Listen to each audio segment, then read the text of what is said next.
From the Library of Congress in Washington, D.C.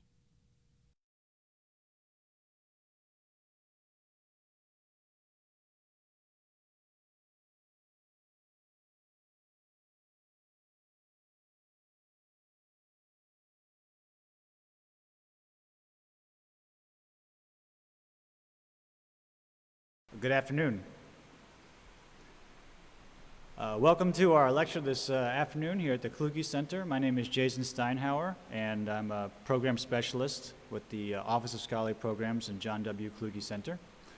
Just a couple of quick announcements before we begin. Now's a time where I get to tell you to please take out your cell phones and put them on silent or vibrate, if you would, please. We also would like to tell you that we have some lectures that are upcoming, and we do lectures here at the Kluge Center and programs, book talks, symposia almost every month, and should just keep up to date with us through our RSS feed, which you can sign up for on our website, loc.gov/Kluge, K-L-U-G-E, so loc.gov/Kluge. You get all the information about our events, lectures, and the scholars that are with us in residence and the topics that they're researching. Today's scholar is Christopher J. Lee. Christopher Lee is an assistant professor of history at UNC Chapel Hill, University of North Carolina, Chapel Hill. He's also currently a research fellow at the Institute for Historical Studies at University of Texas at Austin. And he's the editor of Making a World After Empire, The Bandung Moment and Its Political Afterlives, which came out in 2010. He's also recently a Kluge Fellow, split up his time into two parts. It was just recently here earlier this year in 2012. And so without further ado, I'd like to introduce to you Christopher J. Lee.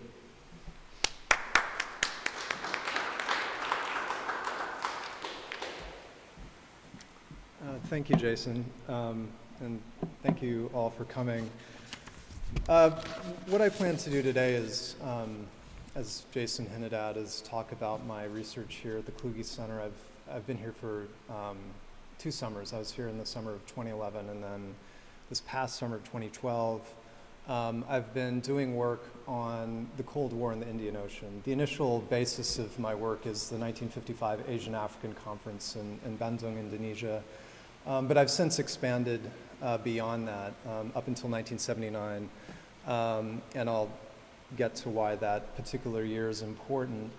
I just want to begin, just for the record, to thank certain people. I'd like to thank Carolyn Brown for hosting me, Mary Lou Raker for also hosting me here and helping me logistically and so forth. I also want to thank Brian Rudin, who was my research assistant.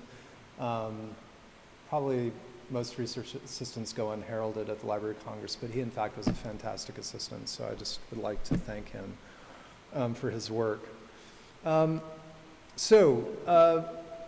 the fact that this is a lunchtime talk, I just thought this would be more conversational than a formal presentation. So it's going to be basically consisting of 3 parts. I should say too, as Jason indicated, I'm currently on sabbatical, and one of the things about sabbatical is that you end up not talking to many people over the course of several months. So I'm sort of rusty in terms of public speaking. It's like being in hibernation and you're just sort of fattening yourself on reading. Anyway, I won't go further with that metaphor, but nevertheless, I'm imagining this talk to be, again, more conversational than a formal lecture. What I want to do first, though, is essentially pull a tool out of my pedagogy tool bag, which is, I want to show a brief film clip. This is something that I show my students when I lecture on the Cold War. It's a film I imagine all of you have seen. But I hope that your perspective on this film might change a bit in the context of this lecture. So, for obvious reasons, I'm sure you all know where this film goes from here. You hear the stories of Iceman and Maverick and Goose and so forth. But one of the reasons I show this film to my students who are also familiar with it is the fact that it's actually a film that's not only situated in the Cold War, but more specifically, it's situated in the Indian Ocean. And it raises certain questions. I ask my students, what's going on here? Why is this U.S. naval aircraft carrier, what's it doing in the Indian Ocean? Why is it conducting exercises there? Why do Maverick and Goose encounter Russian MiGs over the Indian Ocean? This is a very different context from what we're familiar with when we think of Cold War conflict. That is to say, when we think of the Cold War, we typically think of the European theater, of East and West Germany, the Iron Curtain, Berlin, NATO, and so forth. If we move beyond that, we would move to, say, the Vietnam War, perhaps the Middle East, maybe Southern Africa. But for the most part, the Cold War, like many kinds of global history, I think, has suffered from a kind of Eurocentrism. And that's partially due to the placement of the United States, its relationship with Western Europe, and the importance of the Soviet Union, and of course, its geographic position. So essentially what I want to argue today, in part, is the importance of the Indian Ocean as a context for the Cold War. How does placing the Indian Ocean at the center of the Cold War remove our logic, remove the logic of the Cold War from Europe? And I think that actually Top Gun kind of helps perform this task. I use it to challenge students about how they think of the Cold War, the role of the Indian Ocean, and so forth. Now, of course, I don't want to overstate the importance of Top Gun either. I mean, it's an action film, but at the same time, I do credit Tony Scott, R.I.P., for at least identifying a particular zone of conflict during the 1980s. And it's very different, to my mind, from other sort of Cold War narratives that you might find in the Rambo films of the 1980s, at least until, say, Rambo 3, which is in Afghanistan, and also, different from Chuck Norris films, which are essentially, fantasy films about returning to Southeast Asia and vindicating the United States in some way. At least this film is working in a particular context that was very active for the U.S. During the last decade of the Cold War. So my talk today, let me just switch back. My talk today certainly doesn't, it moves away from Top Gun, fortunately or unfortunately. I'm sure some of you might have enjoyed watching the rest of Top Gun. But let me say this, essentially though, my talk does, figure into the backdrop of this situation of the 1980s, where you have an active U.S. naval presence in the Indian Ocean during the 80s. You do have aircraft carrier groups, conducting exercises in the Indian Ocean during this time, and really this history for the United States goes back to the mid-1960s. I won't talk too much about the U.S. Navy in the Indian Ocean. I'll touch upon it towards the end, but just to give you a brief sense of the chronology, it's really beginning in 1964 that a formal, under the Johnson administration, that a formal policy towards the Indian Ocean emerges, military policy emerges towards the Indian Ocean. What I want to talk about today is essentially, the reasons why the U.S. started to intervene in the Indian Ocean during the 1960s. And essentially, it connects to the story of decolonization that happens in the region, beginning in 1947 with the independence of India. But this is an unfolding process that goes on through the 1960s. I want to talk in particular about, again, the 1955 Asian-African Conference as a particular moment in this history. But I'll go as far as 1979, which is essentially after much of the region is decolonized, though South Africa plays an important role in 1979 in terms of defining this history I'll outline today. What I want to say is that, in addition to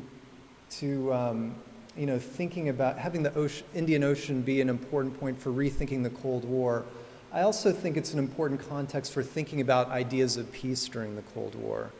And this is something that I'll talk about midway. I also want to say something about Indian Ocean history in the longue durée, that is more generally. Certainly the Indian Ocean became a context of great power rivalry during the Cold War, not only between the United States and the Soviet Union, but you also had powers such as China and also India being involved. And I want to basically make the argument that, this is part of a deeper history, going back 5 centuries. Really, the rise of modern Western imperialism starts with the early modern period with essentially the Portuguese coming into the Indian Ocean during the 15th century and starting to establish bases of influence in the region. And this is the wealth of the Indian Ocean, the competition for the trade of the Indian Ocean is really what generates imperialism during the centuries that follow. So I want to basically say that the Cold War is but one chapter of a storied history of conflict in the Indian Ocean over the past 5 centuries. So I think it's important to think about the Indian Ocean both specific to this period, but this period also being part of this broader history. But I want to take a step back, just briefly, just to raise some basic questions. Why, beyond what I've said, why does this interest me? Why do I think it's important? One question is, how do we think of the Cold War from the vantage point of area studies?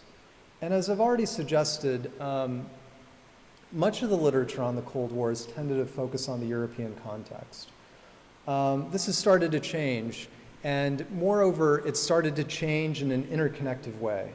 That is to say that we used to treat certain regional conflicts in compartmentalized ways. That is the Vietnam War by itself, conflict in the Middle East by itself, the anti-apartheid struggle or the independence struggle of Zimbabwe within a Southern African context. We haven't really thought about these places of conflict and change during the Cold War in an integrative way. And this is starting to happen. Arne Westad has this book, The Global Cold War, that is very panoramic. Vijay Prashad has this book called The Darker Nations that also tries to take a panoramic view of the Cold War period. And essentially the importance of these works is trying to develop connections between these contexts and break with the area studies paradigm. And I think there's a lot of value to this simply because it helps us think through not only the Cold War, but also think through certain ideas that are in fashion, such as transnationalism, the creation of global communities, globalization, and so forth. Understanding how the Cold War how the Cold War produced these forms of transnationalism and these forms of globalization for the post-Cold War period. So I think area studies has a lot to contribute to Cold War studies as it was once defined. And again, this is changing. Certainly not. It's certainly not a project being undertaken by a select few, but it's gaining momentum within the broader field of international history. Turning that question over, what can the Cold War do for area studies? I should say that I'm trained as a historian of Africa. My PhD is in African social history. And for the most part, diplomatic history wasn't a genre within African history that I was taught. Diplomatic history is seen as something else. It's part of imperial history, perhaps part of American history. It's not considered mainstream within the field of African history, and I think that's a problem. I think we need to understand better the diplomacy of post-colonial African countries during the Cold War, how they related to countries in the Middle East, Asia, Southeast Asia, and so forth. What sort of bonds, what forms of international community emerged during the Cold War period, and how does that help us rethink terms like post-colonial? How does it help us think beyond writing for the nation, which is essentially a very mainstream approach for the post-colonial African historiography? But the limitation of that, of course, is that we tend to think of African history in very circumscribed ways, confined by the nation state. And essentially what I want to do with my work is to think beyond this. How do we understand the history of the post-colonial period through diplomatic history, through communities like the non-aligned movement that emerged, through institutional structures like the United Nations, and through this sort of break with the sociocultural history paradigm that we've been working with for a long time. So I think that broadly what's motivating me with this project is both to challenge the Cold War historiography as it currently is, as well as challenging the historiography of Africa and how it stands with its emphasis and stress on social history methods. I think there's a lot of opportunity for conversation between Cold War historians and historians of Africa. Now, having said that, there are a lot of challenges. One key challenge is, well, how do we manage the Cold War in a global way? That is to say, we do have these books that take a very panoramic view, that take on the global Cold War, but how do we manage very broad geography in a time period that goes from, say, the 1940s to the early 1990s? How do we manage that? One answer is by region. And this is why I've taken a particular interest in the Indian Ocean, because simply as a context, it brings together a number of nations at once. Having said that, the Indian Ocean is a big place. How do we, manage something? How do we manage the history of the Indian Ocean as this very broad context? And essentially, the way I've approached this is through conferences, through diplomatic meetings. And that's what, in a sense, initially attracted me to the 1955 Asian African Conference. So to go specific to the Asian African Conference in 1955, as Jason indicated, this is something I've worked on, and I produced an edited volume on this a couple of years ago now in 2010, Making a World After Empire. And essentially, what's important about this conference, at least in my view, is that, it's this occasion, this diplomatic occasion that brought together a number of countries and leaders from Asia and Africa. And when I say Asia, I don't only mean South Asia or Southeast Asia, but I also mean East Asia, such as Japan, China, West Asia, Middle East, and so forth. You had 29 delegations attending. And the range of countries, there's a mix from well-known countries.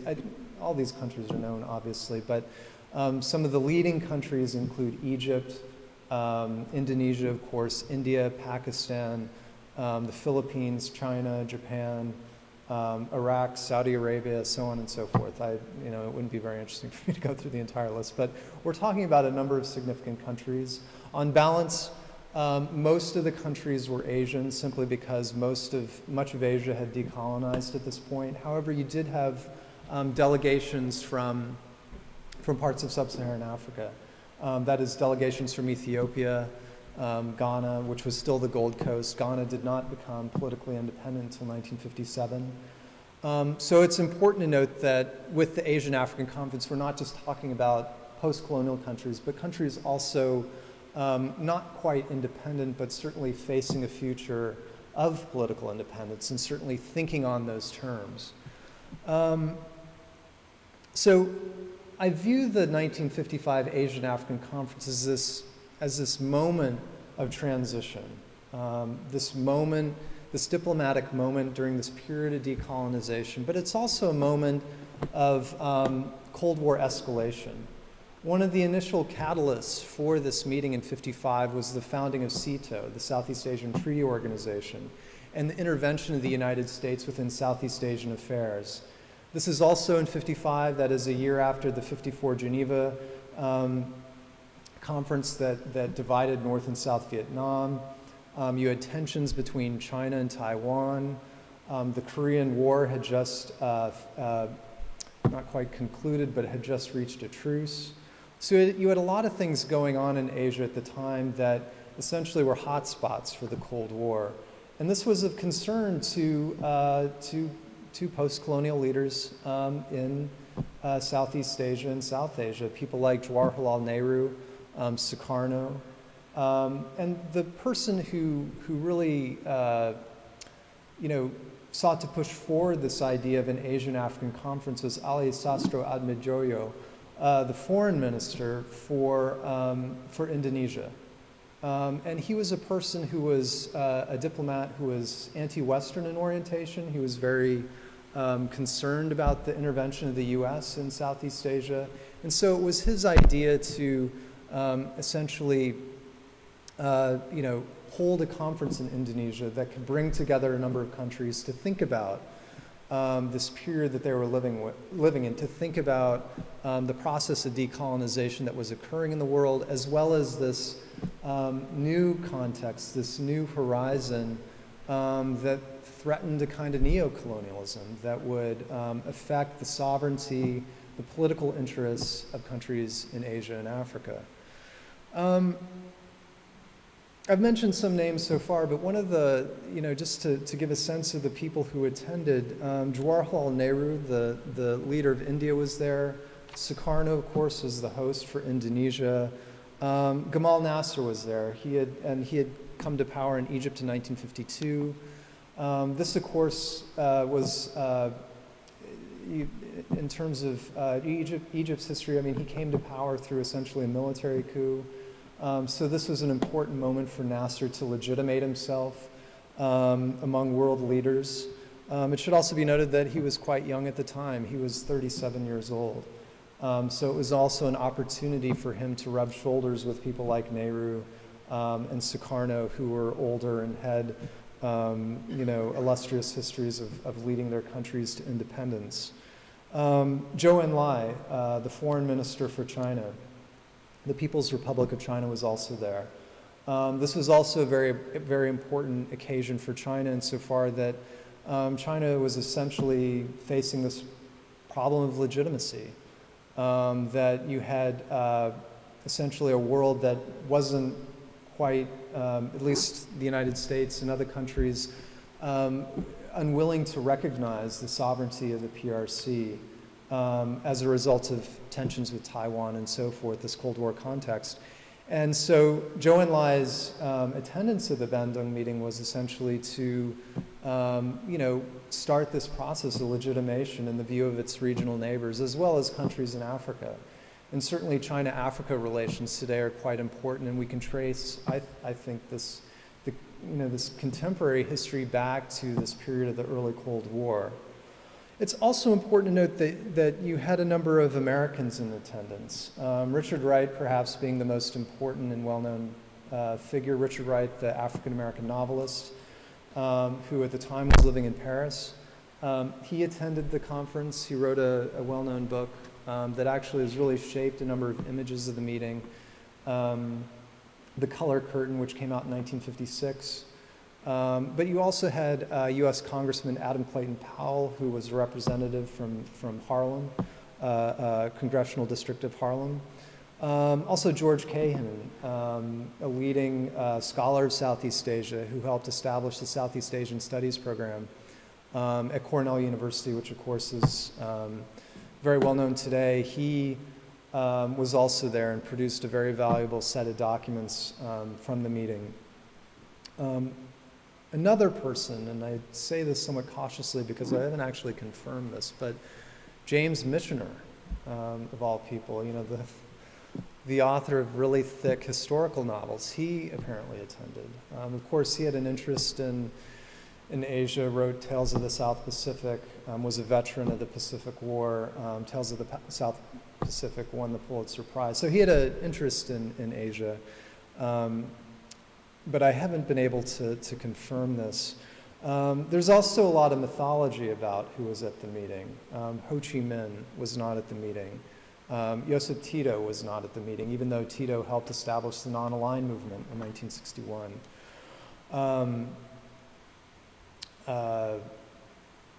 Kwame Nkrumah was not at the meeting, even though the Gold Coast sent a delegation. His foreign minister, Kojo Butsuya, looks a lot like Nkrumah, but is not Nkrumah. he was there in attendance, representing Nkrumah and the Gold Coast. It should also be noted that there were a number of unofficial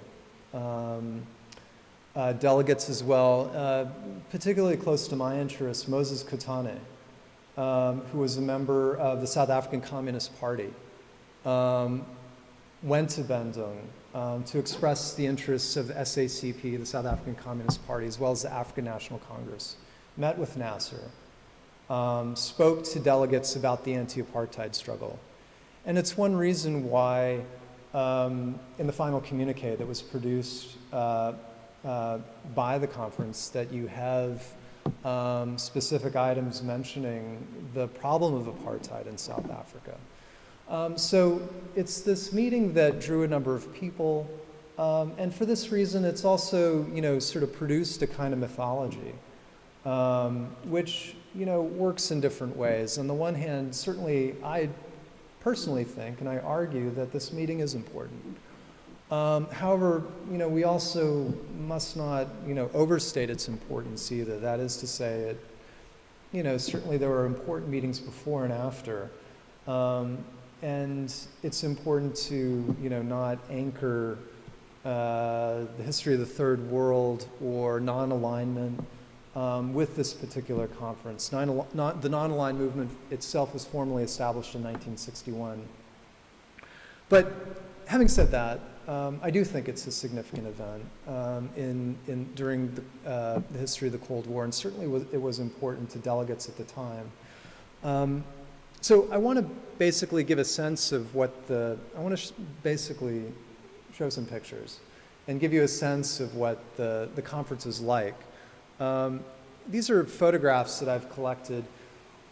One thing about, just to circle back a bit to a point that I made before about, using conferences as a way of thinking about this history. The conference, certainly diplomatic meetings, happened before the 20th century, and you have, say, the Berlin Conference of 1885 that divided Africa, that generated the scramble for Africa. So certainly there were diplomatic meetings and so forth before the 20th century. However, I think during the 20th century you have a particular maturation of conferences that start in the early part of the 20th century with, say, the League Against Imperialism meeting, going up through the Cold War. And what I mean by this is that conferences serving as a particular function of allowing leaders to meet one another, to discuss matters of sovereignty, economic development, cultural exchange, and so forth.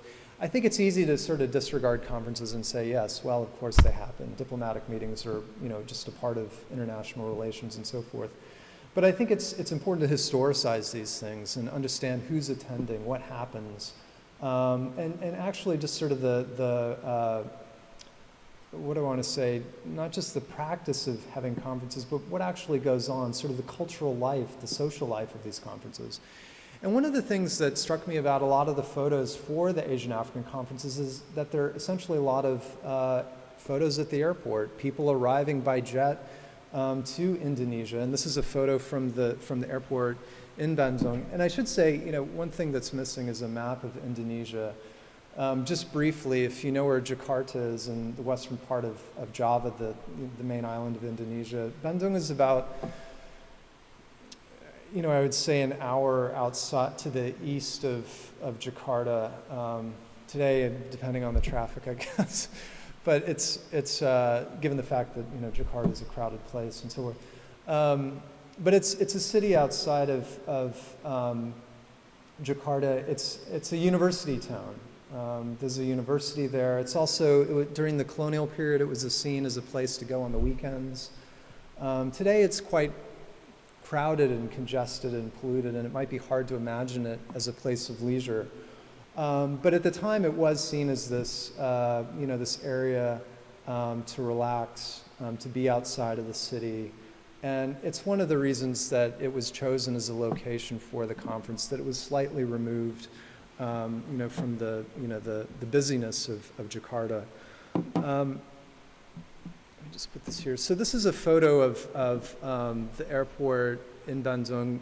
This is a photo of, to the right, in the Fez is Sastro Admijoyo, the minister who organized the conference and who greeted people as they arrived at the airport. And the reason why I wanted to start with this photo is that, and I'm afraid I'm going to mispronounce this, but this is the person that Sastro Admijoyo is shaking hands with is Prince Norodom Sihanouk, who was at the time the Prince of Cambodia. And in fact, he died last week. You might have noticed an obituary in the New York Times. He attended the Bandung meeting. And this is a photo of him arriving. This, of course, is a photo of Nasser arriving. This is a photo of Zhou Enlai arriving. So there are a lot of arrival photos, and you know, one of the things that's of interest to me is the publicity of the event. Okay, this wasn't a diplomatic meeting that occurred in secrecy or was beyond the spotlight. Certainly, there were private meetings, but there was also a lot of active promotion of the event. There was a desire to display the leaders who are coming, sort of the importance of the event itself, and so you can see this through the number of photos that were generated.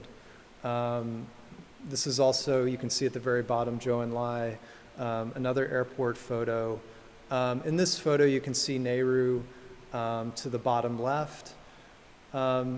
This is a photo of the conference hall itself, and I should say that the conference hall it's a museum today and library. It's part of it's maintained by the Foreign Ministry of Indonesia, and you can go and see photographs and a small display, and you can actually see the conference room.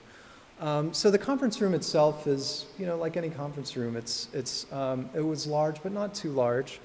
And essentially you had,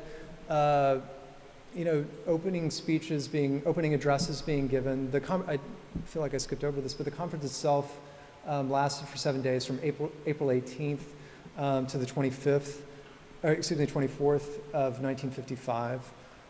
So you had opening addresses being given and people attending these opening addresses. This is one of Nehru.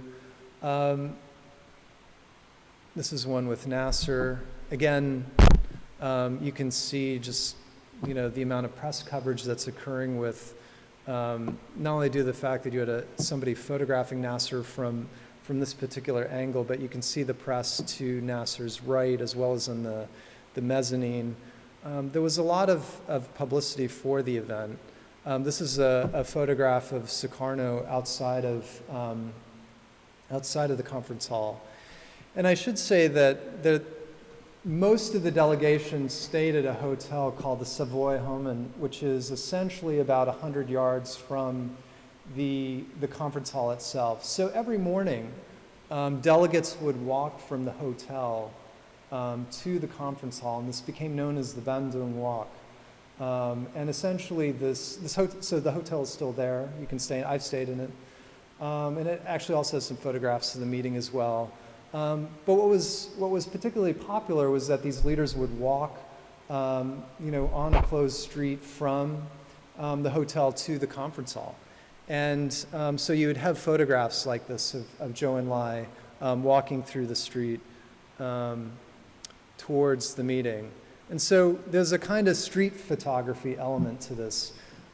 It should, as already indicated, what's fascinating to me about the photographs of this meeting is that, certainly there were formal shots and portraits, but there are also, different variations. You had street photography, you had people giving speeches, you had, shots of crowds. There certainly was a lot of popular attention among Indonesians for this event. For Indonesia to host a conference like this, certainly elevated the importance of Indonesia as a political power in the Indian Ocean region, among Middle Eastern countries, Asian countries, African countries, and so forth. So it was popular as a diplomatic event. This is another photo of the kinds of crowds that attended.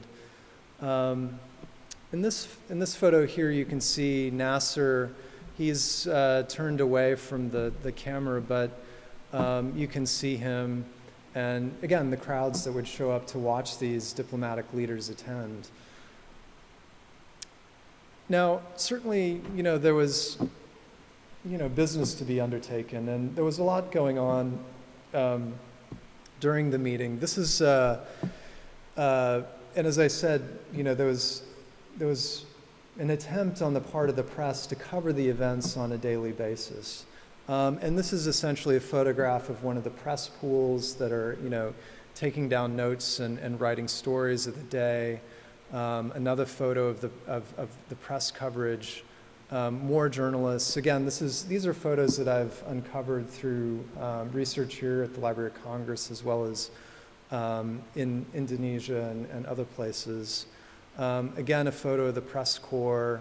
In fact, you had a journalism association being founded after the meeting, an Asian African press corps, basically, that was intended to help develop communication between Asian and African countries and cover events in Asia and Africa. So sort of as an Asian African version of the AP or Reuters or another press organization. Again, you had Western journalists covering the event. This gives you a sense, actually, of the stage on which speeches were given. In many ways, very conventional. You had the flags of different countries in attendance, a table, a podium for speaking. And you had photos like this, which I think are kind of amazing. Nehru being interviewed by a number of journalists. So you see, sort of casual photos of people in attendance. This is another photo with Nehru. You can see him, slightly in the middle with his back turned from the camera. But again, what's particularly interesting, I think, is just the press coverage, sort of the access that the press had to these leaders. And, these leaders also were very willing to, talk. I mean, they also were trying to convey certain views and positions and so forth to a popular audience. This is a photograph I love simply because before I saw this, I didn't realize that Nehru smoked cigarettes. But, it sort of gets at, again, this is a conference. It gets at the social life, the atmosphere of the meeting, okay? That when we think about these conferences, yes, there's a formality. Yes, there are serious issues being discussed. But there's also, the fact that, at these meetings, people are meeting for a number of days, and sometimes you need a cigarette to sort of take off the edge after a long day. This is a photo of Sukarno with Zhou Enlai. Again, dinners were obviously part of the occasion of hosting people. You had different working groups. During the course of the week, different delegations, that were discussing certain issues with one another. There are a number of photographs of these particular delegations. This is obviously the delegation from Iran. This is a delegation from the Gold Coast to become Ghana in 1957, so a couple years later. To the left, even though he resembles Kwame Nkrumah, it's not Kwame Nkrumah. It's Kojo Batsio, the foreign minister. And I should say that in quotes since Ghana wasn't exactly independent, but essentially the person who represented Nkrumah and the Gold Coast interests at the meeting. This, of course, is India, and you can see Sastro Atmajoyo to the right of Nehru. Another example of the kind of discussions that occurred during the day, Egypt with Nasser. This is, I believe, the delegation from Burma. Zhou Enlai, delegation from China. Whoops, sorry. This is Nasser and Batsio, again, the delegate from the Gold Coast to his right. This is Nehru and UNU, the leader of Burma, who also attended. Again, they're shaking hands, it's somewhat formal, but also casual. It's important to note too that there was a strong military presence at the meeting. Security was a concern, as you might imagine, with different delegates attending. There were also, security concerns in Indonesia more generally. But there are a number of photos of this too, the sort of security presence, which, also indicates, one aspect of sovereignty for Indonesia and other post-colonial countries, sort of an assertion of military power. As a display of post-colonial sovereignty. This is Zhou Enlai, greeting a Indonesian military detachment. This gives some indication of the kind of police and military presence that were in Bandung. You see the different policemen, and it looks like a soldier to the bottom left. Again, this is the conference hall to the right of the photograph, and again, you can see the flags. You can see the flag of Japan there, indicating the international presence. But to the lower left, you can see the Indonesian military presence to ensure, security was there. This is a nice photo, a powerful photo of a motorcade with essentially Sukarno and Zhou Enlai, in this open-air vehicle. Again, a police presence, guiding this vehicle through the streets of Bandung. And so it's, again, there's this image of power that emerges through these photographs that, again, I think is really interesting. And that's it. So again, what's important to think about with this meeting is that it was a number of things at once. It was an occasion for post-colonial leaders to meet one another for the first time on some occasions, many occasions.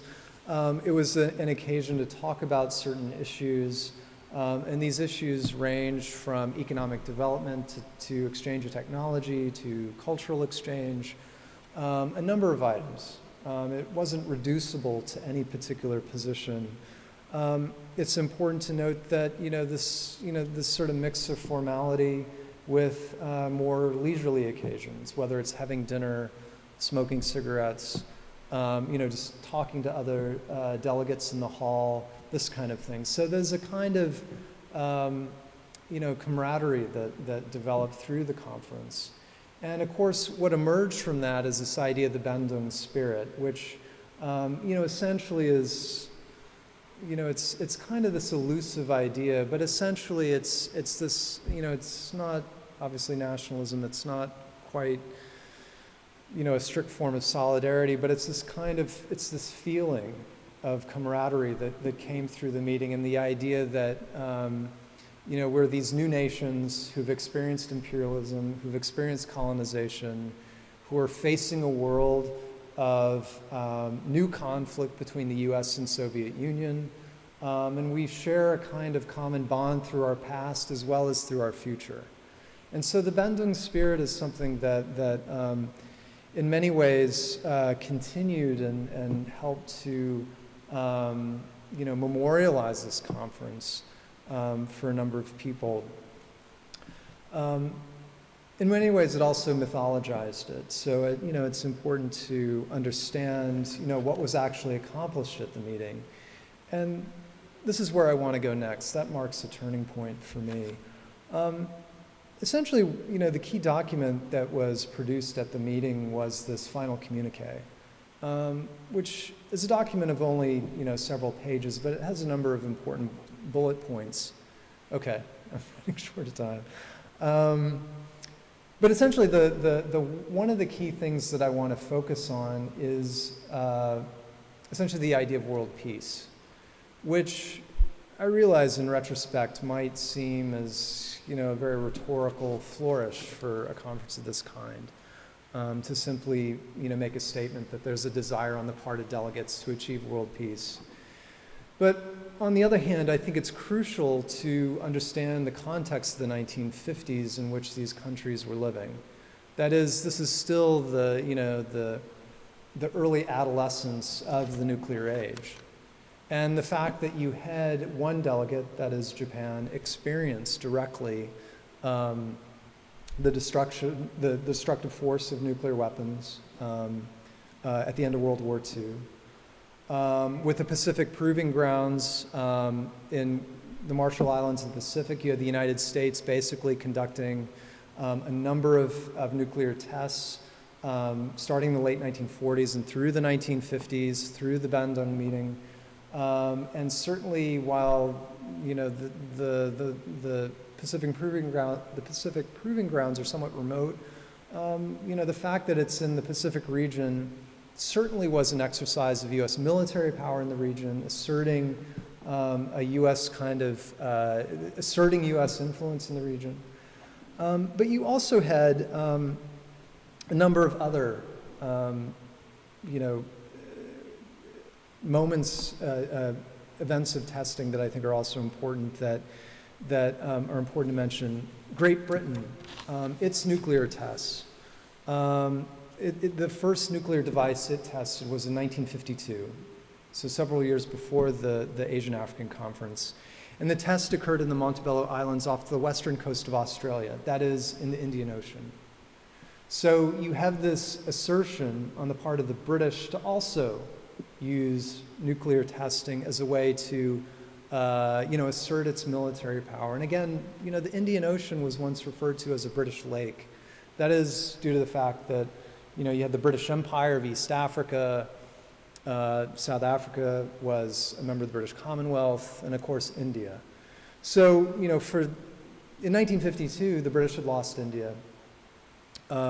East Africa was, if we think about the Mau Mau uprising in Kenya, if we think about, you know, the political activism that's going on there in the 50s, if we think about apartheid South Africa moving itself away from the British, essentially the British are, you know, losing power in the Indian Ocean. So for it to detonate a device in the Indian Ocean during the 1950s is to sort of, you know, assert its power in this context.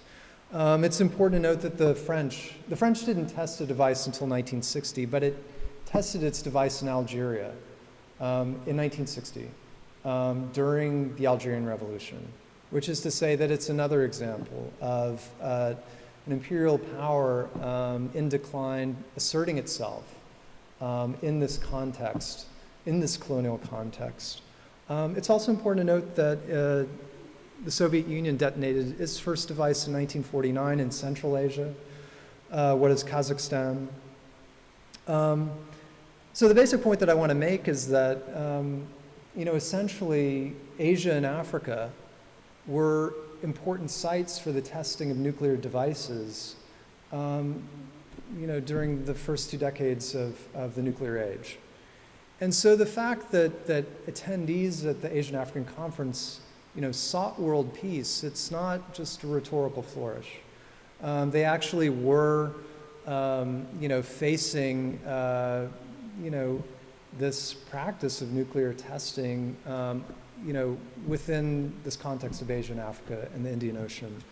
And I should say that this is something that I was going to read, but I won't for the sake of time. But if you read the speeches of Nehru and Sukarno, the opening address of Sukarno, they, you know, talk about this directly. The testing of nuclear weapons, the presence of nuclear weapons, and how basically this is a real threat to the sovereignty of recently independent Asian and African countries. Now, I want to jump to 1970, because basically that's where I am right now, just very briefly. Essentially, between 1955 and 1970, obviously a lot goes on, and some of the key events, or let me just pick one. One of the key events is the 1961 founding of the non-aligned movement in Belgrade, Yugoslavia, by Nehru, Nasser, and Tito. It's important to note that non-alignment wasn't, not only, it's just important to note that the non-aligned movement wasn't started in 1955. It was started in 61. We can see the Asian African conferences, you know, perhaps presaging the 1961 meeting. But it's important to note that essentially the 61 meeting formally established the institutional structure of the non-aligned movement. And so you have a number of meetings occur starting in the 60s. In 1970, you have a non-aligned movement meeting in Lusaka, Zambia. And essentially, it's at this meeting where there's a resolution that the Indian Ocean should be declared a zone of peace. And this is where essentially, I get the title, the phrase for the title of this talk, but also it's the direction that my research is headed in. The ways in which the 1955 Asian African Conference put, peace, the idea of peace, into the political vocabulary of these countries, into the political rhetoric that was being discussed by non-aligned nations, and how this continued up through the 1970s. And essentially, I can perhaps get into the history of this resolution in the Q&A, but you have this resolution being passed in 1970 at the non-aligned movement meeting in Lusaka. In 1971, it's passed by, it becomes a UN resolution that's passed by the General Assembly. However, as you might imagine, as I started with the film clip, that the zone of peace idea never was fully achieved. In fact, during the 1970s, the Indian Ocean became much more militarized. In part because of the oil crisis of, starting the energy crisis of the 1970s, but the oil crisis starting in 1973, certainly that made the Persian Gulf extremely important.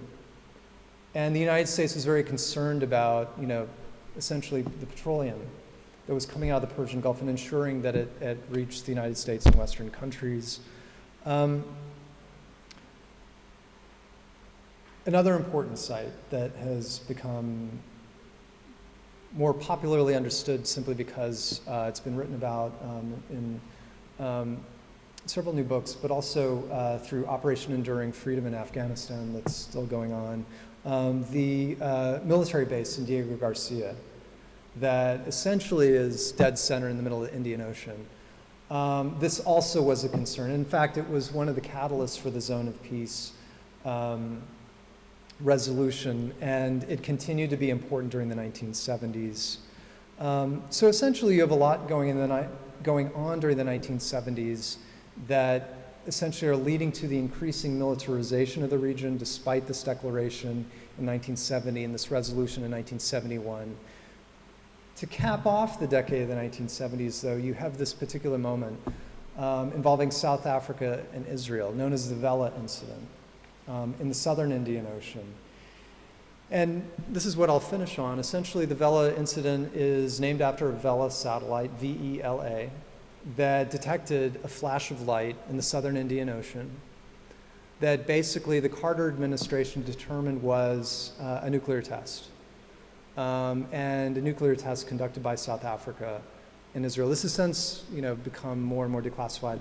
But essentially, I use this as an ending point simply to cap off the fact that, this is yet another moment in the history of the proliferation of nuclear weapons in the Indian Ocean region. Of course, before this in 1974, you have the detonation of a device by India, and then later on, you'd have a detonation of a device by Pakistan.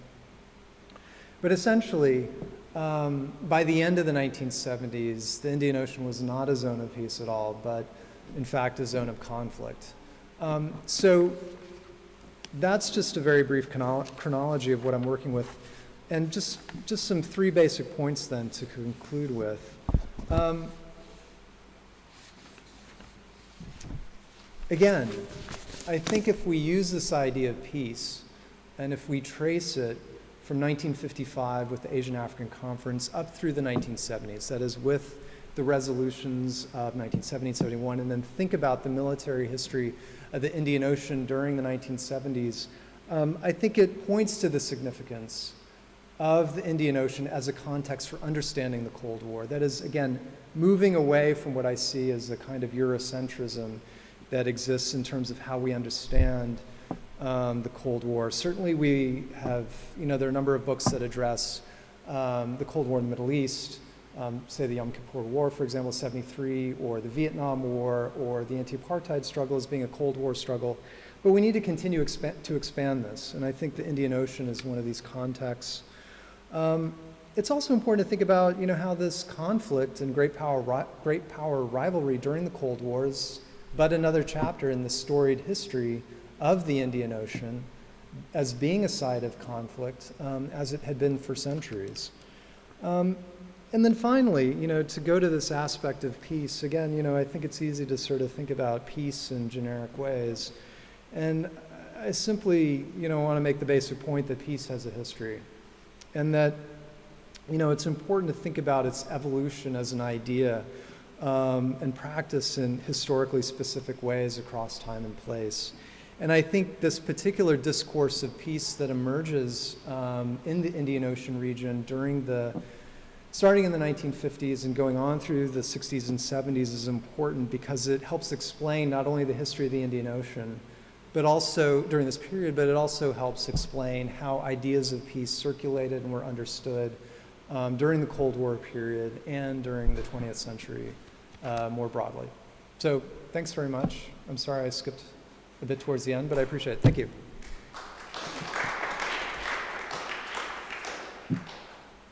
And of course, I'm open for questions, yes. I'm glad you spoke a little bit about the university, but because I'm director of librarian at staff, I'll pick your mind later. Okay. But I did want to ask about what, despite the fact that most of those leaders are, deceased in Yeah. African countries, are there any substantial relationships that survive in the present day? Yeah, no, that's a great question. I mean, certainly with the 50th anniversary of the conference in 2005, there were commemorations of the meeting, and in Indonesia, that also resulted in the invitation of different delegates from African and Asian countries. And in fact, one of the important participants was South Africa. In fact, there's a coffee, frankly, it's a coffee table book. Sort of a big book with photographs that was produced. And there's a statement in there by Nelson Mandela talking about the importance of relations between Asian and African countries that have occurred over the past 50 years and how they'll continue to be important. In fact, the Forum on China-Africa Relations, this sort of it's also a sequence of meetings between African countries and China that's occurred since 2000. There are occasions where that conference has also invoked the Bandung spirit, this idea of Asian-African solidarity. And so, yeah, I mean, there's still a legacy. I mean, again, it's a slightly elusive one, it's a rhetorical one, but having said that, I mean, the Indian Ocean relations continue to be very dynamic. In fact, Robert Kaplan, the journalist, / popular historian, he came out with a book a couple years ago called Monsoon,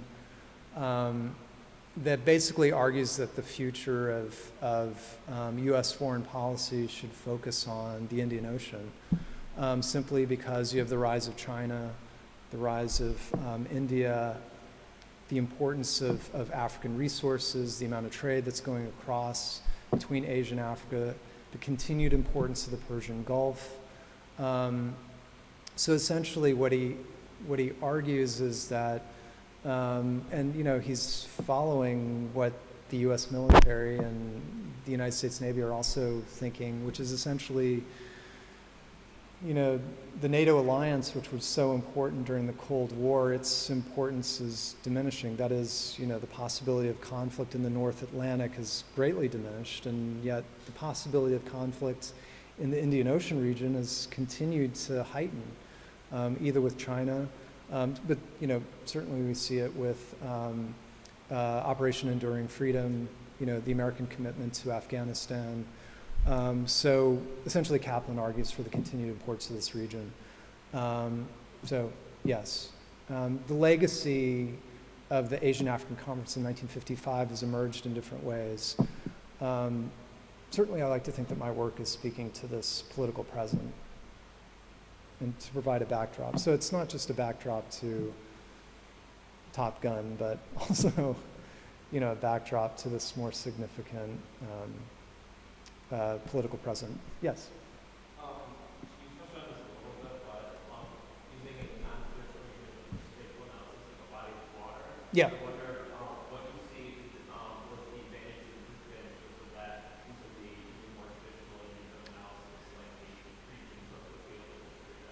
Yeah, it's a great question. I mean, basically, as you might know, I mean, there's been a lot of work on Atlantic world history, particularly for the pre-20th century, that is the transatlantic slave trade. I'm, putting on my historian's hat at the moment.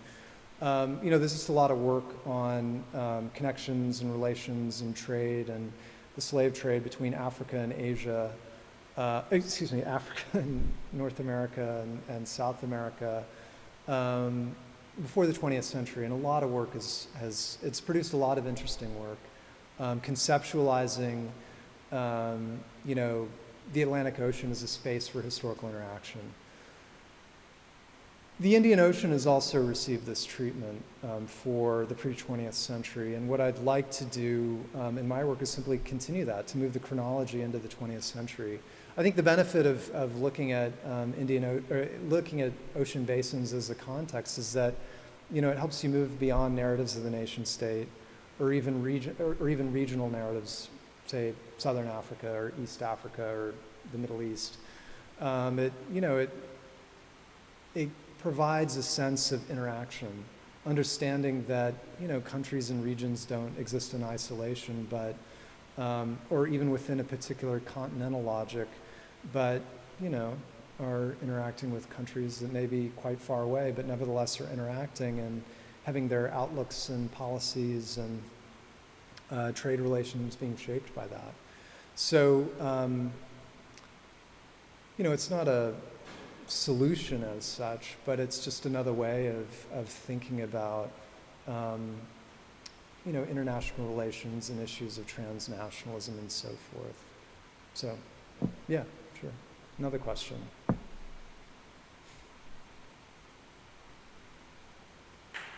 Well, thank you. This has been a presentation of the Library of Congress. Visit us at loc.gov.